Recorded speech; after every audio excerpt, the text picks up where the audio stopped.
स्वामी महाराज एकदा रात्री भ्रमण करत होते व महाराज भ्रमण करता करता 2-3 गाव ओलांडायचे. हे भक्तांना क्वचितच ठाऊक असेल. मित्रांनो, माझी एक विनंती आहे. मला व्हिडिओ बनवायला खूप मेहनत लागते, त्यामुळे मला तुमच्याकडून एक मदत हवी आहे. ती म्हणजे या व्हिडिओला लाईक करा व आपल्या चॅनलला सबस्क्राईब नक्की करा, म्हणजे मी अजून स्वामी कथांचे असे व्हिडिओ बनवू शकेल.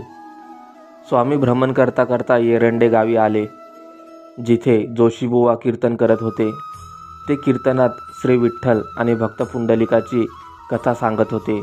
तेवढ्यात महाराज तिथे आले व म्हणाले, थांबा. सगळेजण आश्चर्याने मागे वळून पाहू लागले. महाराजांनी झाडाची एक फांदी तोडली व दत्तूला सामोरे बोलावले. आता दत्तूंनी महाराजांना कधीच पाहिले नव्हते, त्यामुळे त्याने काही प्रतिसाद दिला नाही. नंतर महाराज म्हणाले, दत्तू नावाच्या व्यक्तीला ह्या सोन्यांच्या मोहरा द्यायच्या आहेत, असं मला माझ्या मालकांनी सांगितलं. मोहरांचं ऐकताच दत्तू समोर आला व जसा तो समोर आला तसाच महाराजांनी त्याच्या पायावर फांदीने मारले व त्याला चोप देऊ लागले. सोन्याच्या मोहरा पाहिजे तुला? इथे येऊन कीर्तन ऐकतो आणि स्वतःच्या वृद्ध वडिलांना घराबाहेर काढतो. स्वामींचे ते रौद्ररूप पाहून सर्व लोक घाबरले होते. स्वामी दत्तूला चोप देत होते, एका पाठोपाठ एक काठी हाणत होते. दत्तूची हालत बघून त्याचा मित्र धावतच दत्तूच्या वडिलांकडे गेला व त्यांना बोलावून आणले. मुलाला असं चोप देताना पाहून वडील मध्ये पडले.